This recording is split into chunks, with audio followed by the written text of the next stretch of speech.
Now the story becomes fragmentary, and one of these fragments is in the words of the men on leave who told it in the public room of the Crown and Arrow, an East Chapel pub. "A goose! A blooming goose, so help me!" said Private Potton of His Majesty's London Rifles. "Garn!" said a bandy-legged artilleryman. "A goose it was. Jock here seed it same as me. It come flying down out of the muck and stink and smoke of Dunkirk. It was white, with black on its wings, and it circles us like a blooming dive bomber. Jock here, he says, 'We're done for. It's the angel of death a come for us.'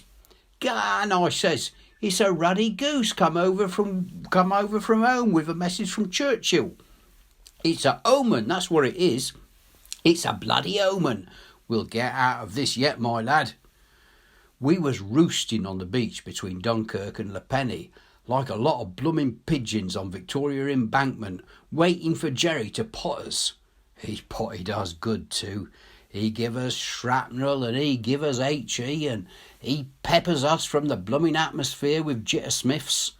And offshore is the Kentish Maid, an excursion boat what I've taken many a trip on out of Margate in the summer, waiting to take us off, half a mile out from the shallows.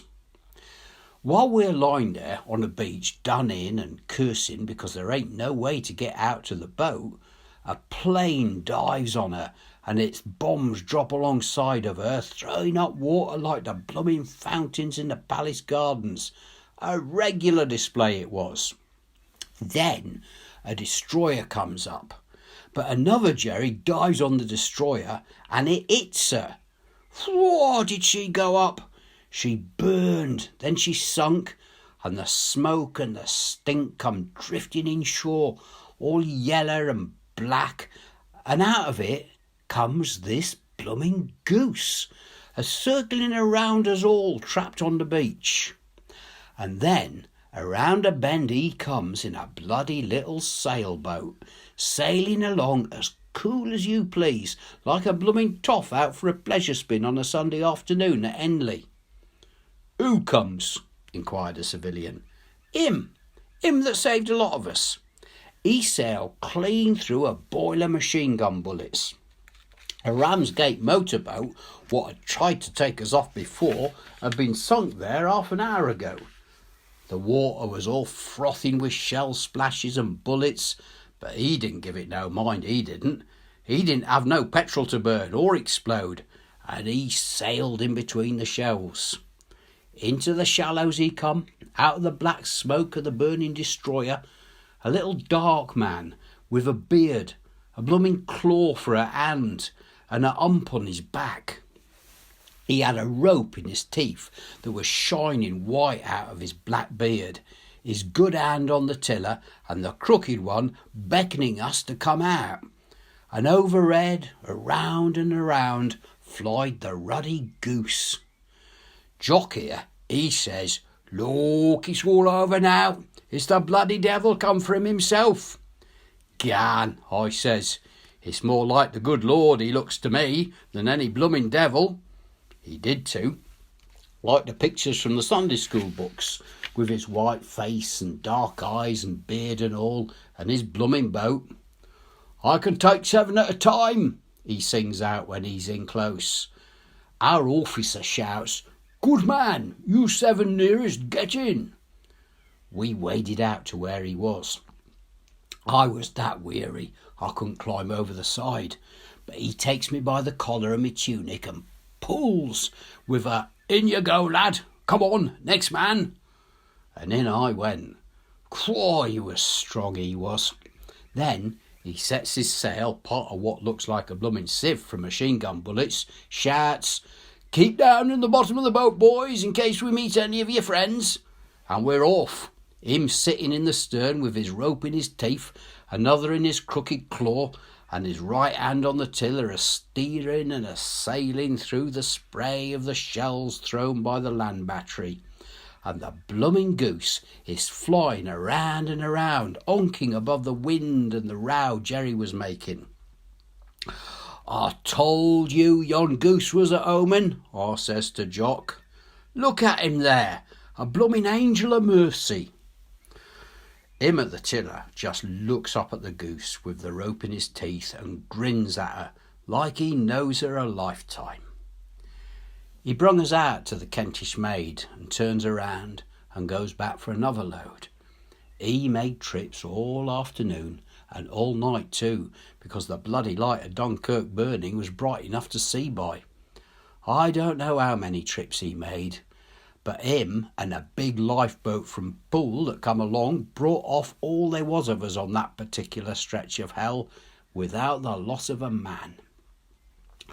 We sailed when the last man was off, and there was more than 700 of us aboard a boat built to take 200. He was still there when we left, and he waved us goodbye and sails off towards Dunkirk, and the bird with him. Blimey, it was queer to see that ruddy big Goose flying around his boat, lit up by the fires like a white angel against the smoke. A stooker had another go at us halfway across, but he missed. By morning, we was safe home. I never did find out what become of him, or who he was. Him with the hump and his little sailboat. A bloody good man he was, that chap. "Cool," said the artilleryman. "A ruddy big Goose. What you know?" On another day, in an officers' club in Brook Street, a retired naval officer, 65 years old, Commander Keith Brilludena, was telling of his experiences during the evacuation of Dunkirk. Called out of bed at 4 o'clock in the morning, he had captained a lopsided Limehouse tug across the channel, towing a string of Thames barges, which he brought back 4 times loaded with soldiers. On his last trip, he came in with her funnel shot away and a hole in her side, but he got her back to Dover. A naval reserve officer, who had 2 Brixham trawlers and a Yarmouth drifter blasted out from under him in the last 4 days of the evacuation, said, "Did you run across that queer sort of legend about a wild goose? It was all up and down the beaches. You know how these things spring up. Some of the men I brought back were talking about it. It was supposed to have appeared at intervals the last days between Dunkirk and La Panne. If you saw it, you were eventually saved. That sort of thing." Said Beludner. "A wild goose. I saw a tame one. Dashed strange experience.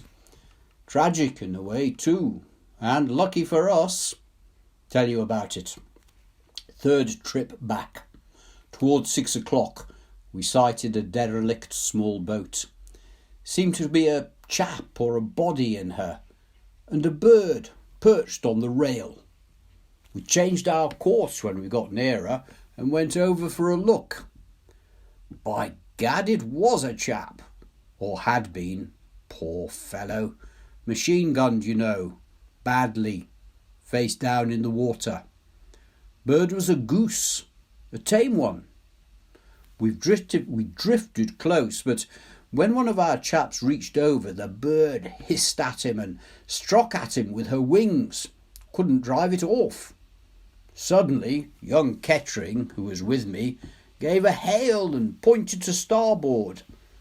Big mine floating by, one of Jerry's beauties.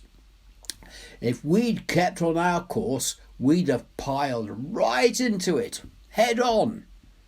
We let it get 100 yards astern of the last barge, and the men blew it up with rifle fire. When we turned our attention to the small sailing boat again, she was gone, sunk, concussion, you know. Chap with her. He must have been lashed to her. The bird had got up and was circling 3 times like a plane saluting. Dashed queer feeling. Then she flew off to the west.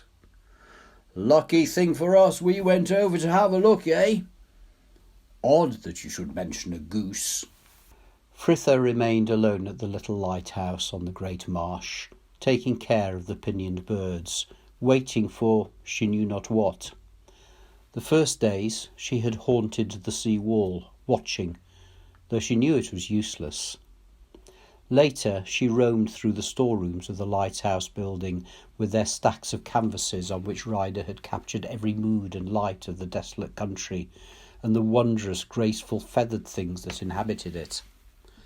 Among them, she found the picture that Ryder had painted of her from memory so many years ago, when she was still a child and had stood wind-blown and timid at his threshold, hugging an injured bird to her. The picture and the things she saw in it stirred her as nothing ever had before, for much of Ryder's soul had gone into it. Strangely, it was the only time he had painted the snow goose, the lost wild creature, storm-driven from another land, that to each had brought a friend, and which, in the end, returned to her with the message that she would never see him again. Long before the snow goose had come dropping out of a crimsoned eastern sky to circle the lighthouse in a last farewell, Frithha, from the ancient powers of the blood that was in her, knew that Ryder would not return. And so, when one sunset she heard the high-pitched, well-remembered note cried from the heavens, it brought no instant of false hope to her heart. This moment, it seemed, she had lived before many times. She came running to the sea wall and turned her eyes not toward the distant channel where a sail might come, but in the sky from whose flaming arches plummeted the snow goose. Then the sight, the sound, and the solitude surrounding broke the dam within her and released the surging, overwhelming truth of her love, let it well forth in tears. Wild spirit called to wild spirit, and she seemed to be flying with the great bird, soaring with it in the evening sky and hearkening to Ryder's message. Sky and earth were trembling with it and filled her beyond the bearing of it. "Frith, Frithha, Frith, my love, goodbye, my love." The white pinions, black-tipped, were beating it out upon her heart, and her heart was answering, "Philip, I love thee. Philip, I love thee." For a moment, Frith thought the snow goose was going to land in the old enclosure, as the pinioned geese set up a welcoming gabble, but it only skimmed low, then soared up again, flew in a wide graceful spiral once around the old light, and then began to climb. Watching it, Frith saw no longer the snow goose, but the soul of Ryder taking farewell of her before departing for ever. She was no longer flying with it, but earthbound. She stretched her arms up into the sky and stood on tiptoes, reaching, and cried, "Godspeed! Godspeed, Philip!" Frith's tears were stilled. She stood watching silently long after the goose had vanished. Then she went into the lighthouse and secured the picture that Ryder had painted of her. Hugging it to her breast, she wended her way homeward along the sea wall. Each night, for many weeks thereafter, Frith came to the lighthouse and fed the pinioned birds. Then, one early morning, a German pilot on a dawn raid mistook the old abandoned light for an active military objective, dived on it, a screaming steel hawk, and blew it and all it contained into oblivion. That evening, when Frithha came, the sea had moved in through the breached walls and covered it over. Nothing was left to break the utter desolation. No marsh fowl had dared to return. Only the frightless gulls wheeled and soared and mewed their plaint over the place where it had been. The end.